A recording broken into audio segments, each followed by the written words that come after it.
Then we have got a leadership exercise. Think of a great leader you have known in your life and list 3 of the most important traits he or she had. We will aggregate these characteristics or on the board as our system has got an interactive session. We'll be able to monitor that. And we have characteristics of admired leaders here, where in a research they were profiled. I hope you will enjoy to read this to get more insight about what the research discovered in terms of the characteristics of leaders, which include honesty, forward-looking, competent, inspiring, intelligent, fair-minded, courageous, ambitious, caring, loyal, mature, independent.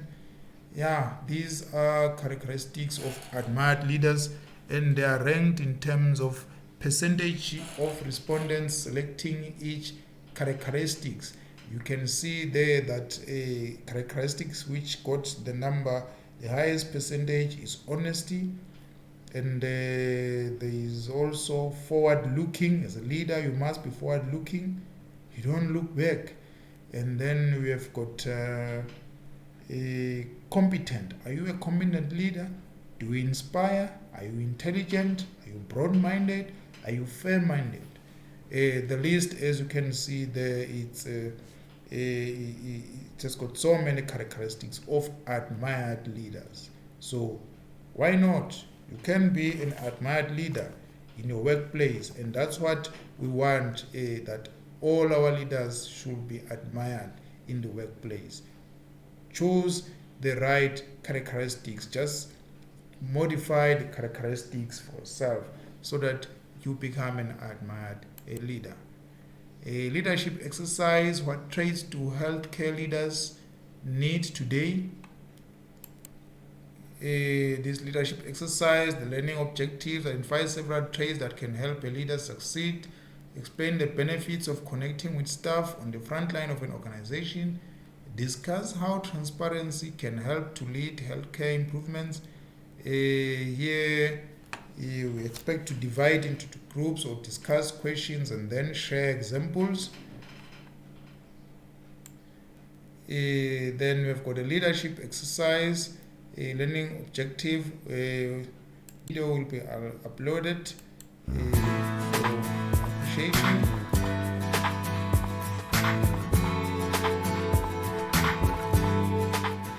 As I think about leadership at Virginia Mason, it's very much within the context of our Virginia Mason production system. As you may know, we're the furthest along, or one of the furthest along of anybody in the world applying the Toyota production system to healthcare and so-called lean management.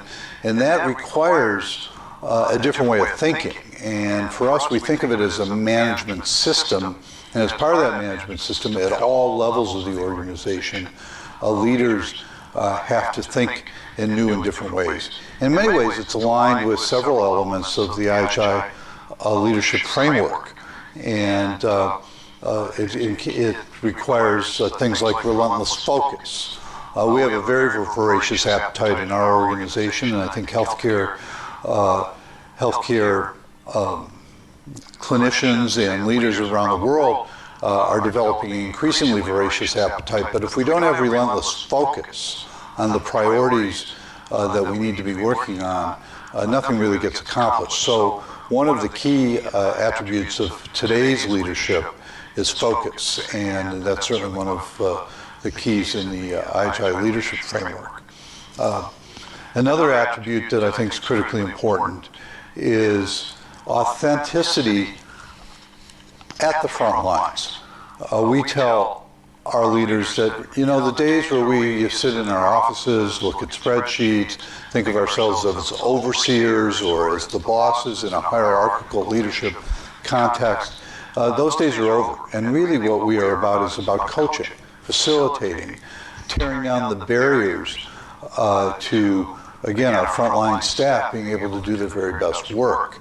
And so we say that much of our time needs to be spent on the gemba, on the shop floor, at the front lines. I often say to my direct reports, let's go over your list for a few minutes, but then we're going to go somewhere. We're going to go to the ICU or to the clinic or to the laboratory where it's really all happening. And so you have to be present, you have to understand the work, and you have to think of yourself as a coach and facilitator, I think, in order to truly lead in today's environment. Another aspect of the IHI leadership framework that we believe is critically important in our work is transparency. As leaders, we have to be willing to tell the truth. And in the old days, part of our job was to help people feel good. I was a master at obfuscation, which really was about people coming for constructive feedback but leaving feeling so good they couldn't remember what the constructive feedback was. Today it's about clarity, it's about transparency, it's about being willing to shine a bright light on the current state, which when you do so points out that the current state and the status quo is really unacceptable in so much of healthcare today. And I'm so proud of so many things that we're doing, and yet we can be so much better. And so I think an element of transparency is critically important in order to help us understand where to focus and help us understand how to do our very best work.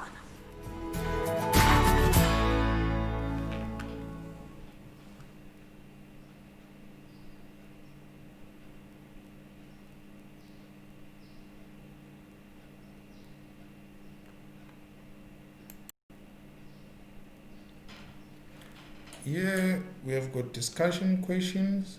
Which of the traits Dr. Kaplan mentioned do you feel is the most important to us as healthcare leaders? Why? What are some examples of this that you have experienced with your practice? Discussion questions. Person-centeredness. Be consistent person-centered in word and deed. Frontline engagement. Be a regular authentic presence at the front line and a visible champion of improvement. Relentless focus. Remain focused on the vision and strategy. Transparency. Require transparency about results, programs, aims, and defects. Boundarylessness. Encourage and practice systems thinking and collaboration across boundaries. Examples from the group are still part of the exercise. In conclusion, leadership is not who you are. It is what you do. Anyone can be a leader. Leadership is a relationship. Leadership is a muscle.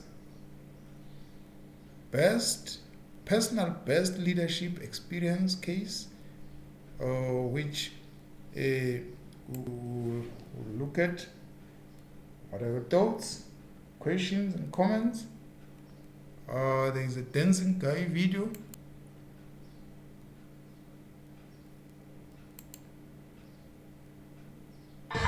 If you've learned a lot about leadership and making a movement, then let's watch a movement happen start to finish in under 3 minutes and dissect some lessons. First, of course, a leader needs the guts to stand alone and look ridiculous. But what he's doing is so simple, it's almost instructional. This is key. You must be easy to follow. Now here comes the first follower with a crucial role. He publicly shows everyone else how to follow. Notice how the leader embraces him as an equal. So it's not about the leader anymore, it's about them, plural. Notice how he's calling to his friends to join in. So it takes guts to be a first follower. You stand out and you brave ridicule yourself. Being a first follower is an underappreciated form of leadership. The first follower transforms a lone nut into a leader.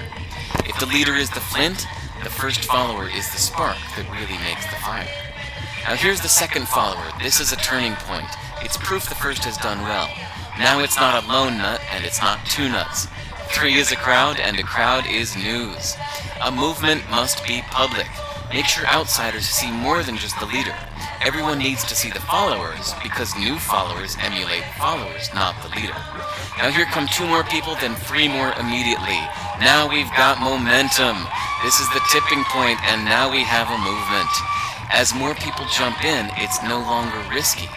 If they were on the fence before, there's no reason not to join in now. They won't stand out, they won't be ridiculed, and they will be part of the in crowd if they hurry. And over the next minute, you'll see the rest who prefer to stay part of the crowd, because eventually they'd be ridiculed for not joining.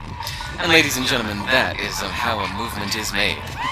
So let's recap what we've learned. If you are a version of the shirtless dancing guy, all alone, remember the importance of nurturing your first few followers as equals, making everything clearly about the movement, not you. Be public, be easy to follow. But the biggest lesson here, did you catch it? Leadership is overglorified. Yes, it started with the shirtless guy, and he'll get all the credit, but you saw what really happened. It was the first follower that transformed a lone nut into a leader. There's no movement without the first follower. See, we're told that we all need to be leaders, but that would be really ineffective. The best way to make a movement, if you really care, is to courageously follow and show others how to follow. When you find a lone nut doing something great, have the guts to be the first person to stand up and join in.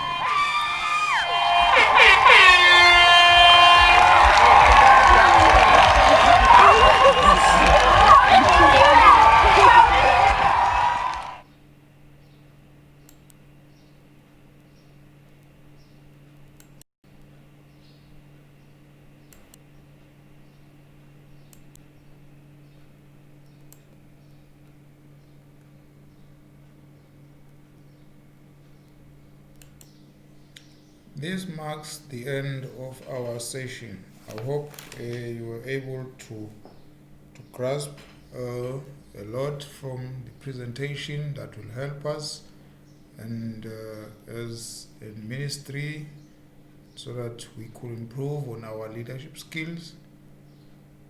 I thank you.